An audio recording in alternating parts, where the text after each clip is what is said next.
नमस्ते, कैसे हैं आप सब लोग। ब्यूटीफुल साक्षी की ब्यूटीफुल सक्सेस स्टोरी। ये जो सक्सेस स्टोरी है ना, बहुत ही इंटरेस्टिंग है, बहुत ही छोटी सी है, लेकिन इसके अंदर एक बहुत ही स्पेशल बात है।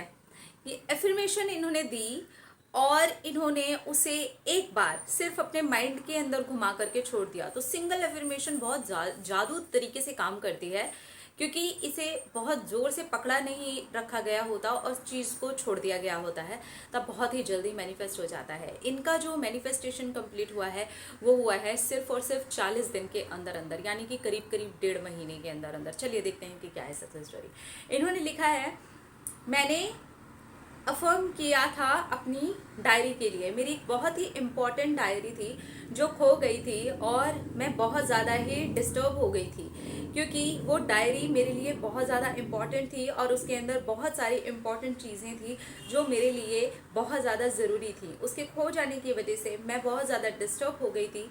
मैंने पूरा घर उथल पुथल कर दिया था, अपने ऑफिस को भी मैंने उथल पुथल कर दिया था और मैं उसके बाद से काफ़ी डिस्टर्ब रहने लगी। 3 महीने के बाद में आपका वीडियो मेरी नज़र के सामने पड़ा। उसके 3 महीने पहले मेरी डायरी खोई थी। मैंने आपका वीडियो देखा और उसके बाद में अफर्म किया और मेरा रोना निकल गया उसको अफर्म करते हुए। मेरी पिक्चर जो अपनी डायरी की मेरे दिमाग में थी वो आ गई और मैंने आंखें बंद करके अपनी डायरी को देखा और उसको कहा, थैंक यू कि तुम मुझे इतनी जल्दी मिल गई हो, आई लव यू। मैंने इसी अफर्मेशन के साथ में अपने माइंड के अंदर अपनी डायरी को चूमा भी और उसको थैंक यू भी बोला। उसके 1.5 महीने के बाद में मुझे मेरी डायरी मिल गई। मुझे आज भी याद है, टोटल 38 डेज कंप्लीट हुए थे। जिस दिन मैंने आपका वीडियो देखा था उसके 38th डे के ऊपर ही मुझे मेरा मैनिफेस्टेशन कंप्लीट हुआ दिखा, क्योंकि जिस दिन मैं रो दी थी अपनी डायरी को देख करके, उस दिन ही मेरे माइंड में ख्याल आया कि बस अब उसके बारे में नहीं सोचना है और वो मेरी सबसे प्रीशियस चीज़ है। एक्चुअली उसके अंदर मैं काफ़ी कुछ पर्सनल और ऐसी चीज़ें लिखा करती हूँ जो मैं किसी के भी साथ में शेयर नहीं कर सकती थी। तो मैं डर गई, कहीं ऐसा तो नहीं है कि किसी के हाथ लग गई हो या फिर कोई और पढ़े, कोई मुझे इस चीज़ को लेकर के ब्लैकमेल ना करे। लेकिन आपके वीडियोस देखने के बाद में मैंने नेगेटिव तो सोचना बंद ही कर दिया था, लेकिन ये ज़रूर सोच लिया था कि मुझे उसको लेकर के अब रोना नहीं है और ना ही उसको ढूंढना है। फाइनली वो डायरी मुझे मिल गई। I am really very happy. अब मैं उसे अपने लॉकर के अंदर रखती हूँ। आपकी तरह मुझे भी डायरीज लिखने का बहुत ज़्यादा शौक है, लेकिन अब मैं दुखी हो करके नहीं, बहुत ही पॉजिटिव वे में अपनी डायरीज को फॉलो करते हूँ। Thank you, thank you, thank you so much. वो डायरी मुझे इस तरह से मिली जैसे मैंने कभी भी नहीं सोचा था। वो डायरी मुझे मेरे ही कमरे में मिली और वो इतने मैजिकल वे में मिली, ऐसा लग रहा था जैसे वो तो आंखों के सामने ही पड़ी थी। मेरी नज़र सारी उथल पुथल में उस जगह पर पड़ी ही नहीं।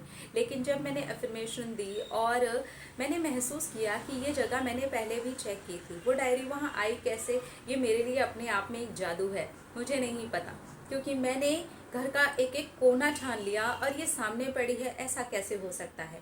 खैर जैसे भी हुआ हो, खैर किसी ने भी पढ़ी हो, अब मेरे मन से डर निकल चुका है और मैंने ये सोच लिया है कि अब मुझे पॉजिटिव होकर के अपनी ज़िंदगी को जीना है और लॉ ऑफ अट्रैक्शन को अपनी लाइफ में हमेशा अप्लाई करना है। Thank you so much. हाँ, अगर ऐसी कोई आपके पास डायरी हो जो आपको ऐसा लगता है कि कोई ना पढ़े, तो उसको किसी ऐसी जगह रखें जहाँ किसी की नज़र ना पड़े। तो ये चीज़ का आपको भी ख्याल रखना चाहिए। लेकिन ठीक है, अफर्मेशंस दी आपने, आप एक बार ही उस चीज़ को लेके एक्चुअली फील कर चुके थे। तो सबसे बड़ी बात यही है कि आपने उसी टाइम उस चीज़ को लेकर के फील किया और उसके बाद छोड़ दिया।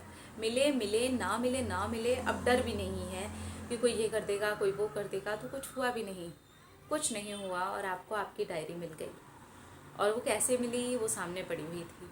अब वो वहाँ सामने कैसे आई, हो सकता है कि आपकी मम्मी ने या घर के किसी मेंबर ने वो रखी हो, और ये भी हो सकता है कि किसी ने भी वो डायरी खोल के तक ना देखी हो और उन्हें लगा हो कि ये आपकी डायरी है।